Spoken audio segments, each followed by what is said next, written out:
Muito bem, o ministro Marco Aurélio Mello do Supremo Tribunal Federal suspendeu o depoimento presencial do presidente Jair Bolsonaro e a tramitação do inquérito que apura a interferência dele na Polícia Federal. Ontem à noite, a PF havia intimado o presidente a depor presencialmente na semana que vem.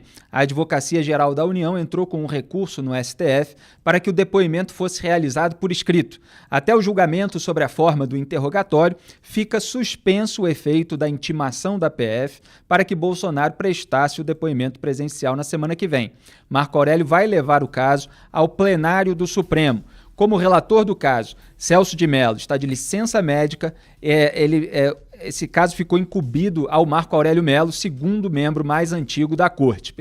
Na semana passada, Celso de Mello decidiu que Bolsonaro não tem a prerrogativa de depor por escrito, uma vez que é investigado e não testemunha. E ontem à noite, nas redes sociais, Bolsonaro publicou o recurso apresentado pela Advocacia Geral da União, que a gente chama de AGU, e afirmou que, aspas, não se pede nenhum privilégio, mas sim tratamento rigorosamente simétrico, aquele adotado para os mesmos atos em circunstâncias absolutamente idênticas em precedentes recentes do próprio STF. Fecho aspas. Isso porque em 2017, Edson Fachin e Luiz Roberto Barroso permitiram que Michel Temer, então presidente da República, claro, respondesse por escrito a perguntas da PGR quando era investigado no caso da JBS. Celso de Mello, porém, registrou na decisão dele essa discordância em relação àquela decisão. Então, assim, não é um caso de, o Celso de Mello não sabia, não viu, etc. Ele mostrou que ele tem conhecimento da decisão tomada pelo Edson Fachin e pelo Luiz Roberto Barroso.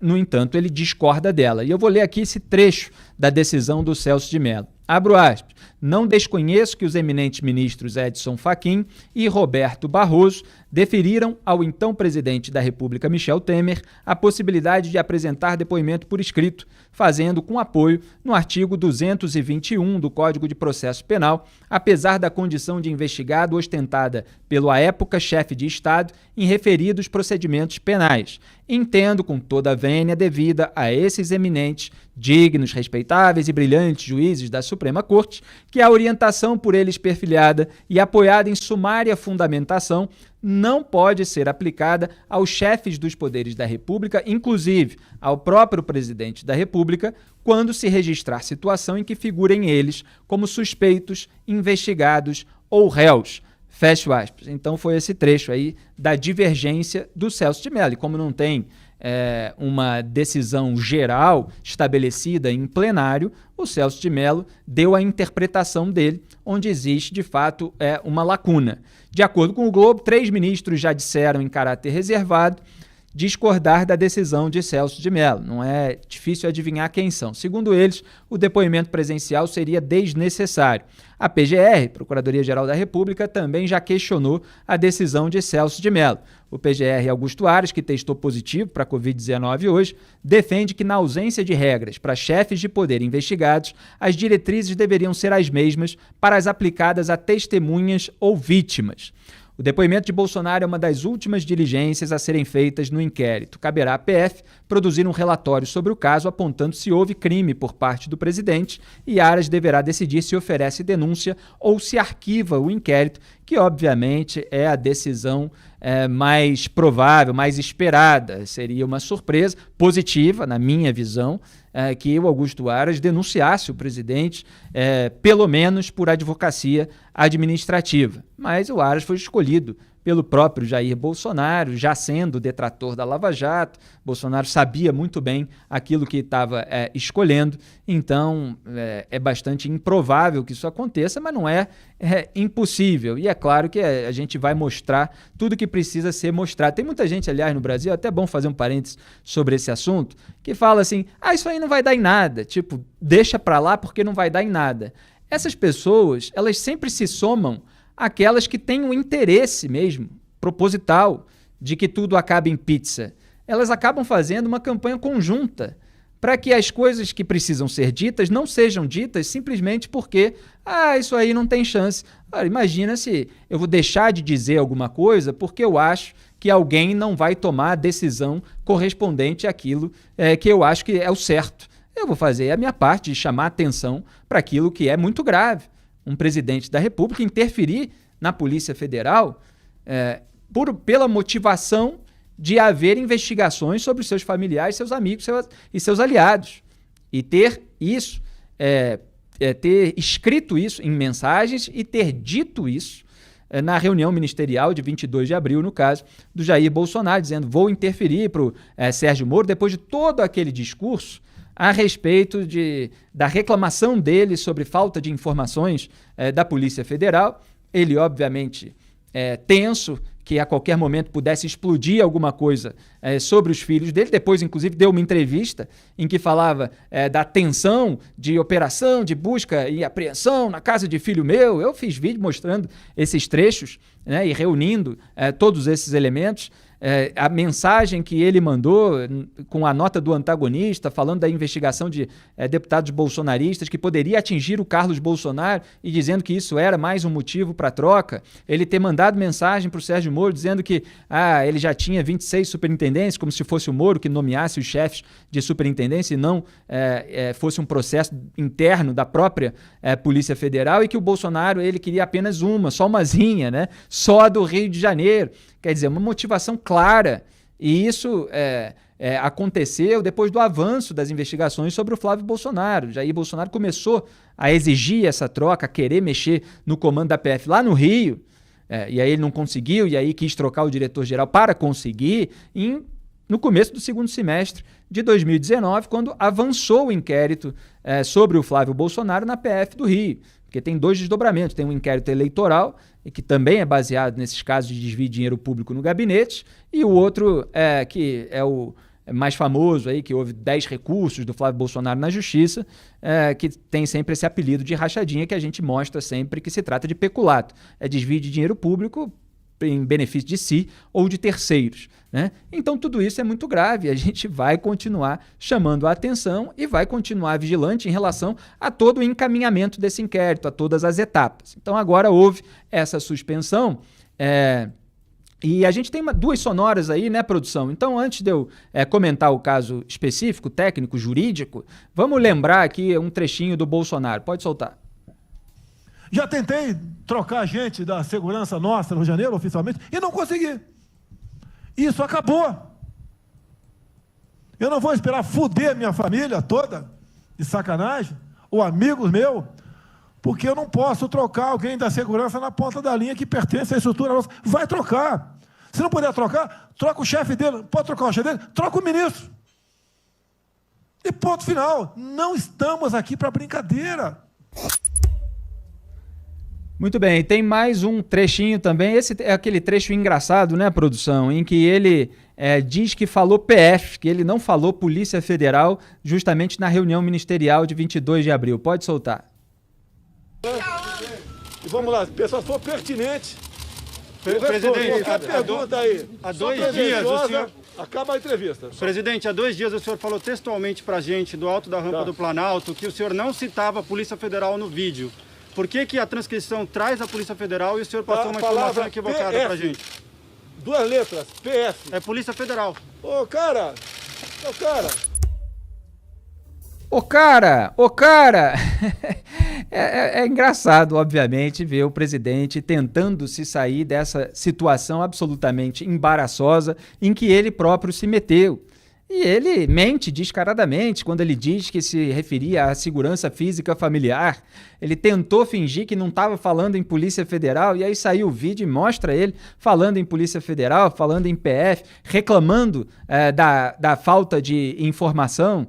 Então, é claro que num depoimento presencial ele poderia ser confrontado a respeito de cada caso objetivo, específico, justamente para ser pego nas suas contradições, como todo investigado tem de ser. E geralmente o depoimento do investigado ele é dado no fim, depois de que todos os outros depoimentos já foram coletados, de testemunhas e outras pessoas, justamente para que o delegado responsável, para que a equipe responsável já tenha ali todos os elementos para evitar que o investigado minta, que o investigado possa sair aí pela tangente, no caso. Então já tem aquele confronto factual a partir de uma base muito mais sólida. O que eu acho a respeito desse caso, e há divergências aqui no próprio veículo de comunicação, na própria Antagonista, teve texto no site com uma visão contrária. É absolutamente natural que isso aconteça, isso é tremendamente saudável, vai acontecer mais vezes de uma pessoa pensar de uma maneira, outra pessoa pensar de outra, e isso não tem problema nenhum. Mas, na minha visão, o erro foi do Luiz Edson Fachin e do Luiz Roberto Barroso quando autorizaram o depoimento do Michel Temer por escrito. Porque não é porque está lá previsto na lei que quando é testemunha pode dar o depoimento por escrito, que quando é investigado ele pode também dar por escrito. E na minha visão, não se deve fazer analogia para os casos em que o chefe de poder é testemunha. Deve-se fazer a analogia em relação a todos os demais cidadãos brasileiros que precisam depor presencialmente quando são investigados. Porque o presidente detém esse privilégio. E muitas vezes falam, as pessoas falam como se fosse aparecer um monte de investigações e o presidente não pudesse exercer o seu ofício em razão de todas essas investigações. Aí como é que ele vai depor presencialmente em todos os casos? Mas é claro que não existem tantas investigações dessa esfera sobre presidentes da República. Então, vocês viram recentemente, a gente tratou exaustivamente nesse programa, inclusive ontem, o episódio da Flor de Lis, atual deputada federal. Ela é acusada de ser mandante de um assassinato. Então, é preciso haver uma coerência jurídica para todos os casos possíveis de investigação criminal. Então, imagine se um presidente da República, não estou dizendo que é o caso do Jair Bolsonaro, mas qualquer pessoa que venha a ser presidente da República seja suspeito de cometer um assassinato, seja suspeito de cometer um estupro, seja suspeito de cometer um crime ainda mais grave do que qualquer crime que possa, em que o Bolsonaro agora possa ser enquadrado pela interferência na Polícia Federal. Essas pessoas vão depor simplesmente por escrito. Quer dizer, houve lá o episódio, que se eu não me engano era do caso da JBS a respeito do Michel Temer. O Barroso, ele tomava decisões gravosas contra o Michel Temer e era muito criticado a respeito disso, de estar atuando com ativismo judicial e tal. E ele foi amenizar, a meu ver, no lugar errado, porque abriu um precedente para que presidentes da República, quando são investigados, eles possam depor por escrito, o que é o mesmo que o presidente não depor, porque quem depõe por escrito é o advogado. O presidente vai dar uma olhada lá para ver se tá bom assim, vai dar um ok, mas quem vai dar aquelas respostas, sempre buscando sair pela tangente nos momentos mais sensíveis, vai ser a sua equipe de advogados. Isso é muito claro, e se abre a oportunidade justamente para aquelas respostas genéricas que fogem dos casos mais complicados. Então, esse é um ponto, é o ponto técnico em que há divergências, porque existe uma lacuna na legislação a respeito disso. Então, qual caso se aplica? Se aplica, por analogia, o caso de testemunha de chefe, quando o chefe de poder é testemunha, ou se ele vai depor presencialmente como os demais investigados. Eu fico com essa opção, porque eu acho que as pessoas que são suspeitas, que são investigadas mesmo, elas precisam ser confrontadas por delegados nesse caso. E tem uma outra questão e aí independe dessa discussão, independe da opinião que você tem a respeito do caso jurídico, que é o fato de o Jair Bolsonaro fugir do depoimento presencial. Porque mesmo que já teve uma decisão anterior, mas não é uma decisão de repercussão geral, foi tomada por um ministro do Supremo, ou dois, mas não foi decidida pelo plenário, o sujeito que não tem nada a temer, o sujeito que diz que só estava preocupado ali com a minha segurança física familiar, por que foge do depoimento? É uma oportunidade para ele, o depoimento vai ser divulgado, vai ter ampla repercussão da imprensa. Se não fez nada de errado, se não tem nada de mais, qual é o problema lá? O delegado vai, o que o senhor quis dizer quando você disse isso? Eu quis dizer isso, e eu posso, inclusive, provar, porque isso aconteceu assim, assim, assim. Não tem problema nenhum, mas Jair Bolsonaro prefere fugir, prefere recorrer ao plenário do Supremo, justamente para não se enrolar no depoimento. Então a família Bolsonaro, nesse ponto, é até engraçada, né? Porque ela diz que não tem nada a esconder, mas o Bolsonaro não responde aquela pergunta que estava lá no cartaz, que a gente mostrou, a população já fazendo cartazes com essa pergunta, onde o presidente vai. Isso incomoda, evidentemente, porque gosta de armar aquelas recepções com toda a claque local, né? Então, fazem essas perguntas e o Jair Bolsonaro não responde e ainda ataca quem pergunta.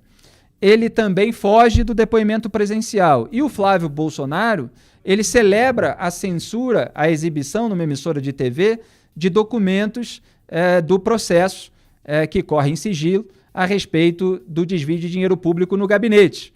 Né? E eu já fiz aqui ontem, inclusive, a distinção. Sigilo de justiça não quer dizer mordaça veículo de comunicação que, pelo mérito dos repórteres, obtém documentos sigilosos. Muitas informações das quais todo mundo tem conhecimento, que acompanha o debate político, criminal brasileiro, elas vieram por meio de documentos sigilosos obtidos pela imprensa, em processos que correm sob segredo de justiça. Então se abre um precedente para a censura terrível. Então, mais uma iniciativa contrária a se jogar luz, a ter transparência sobre os casos.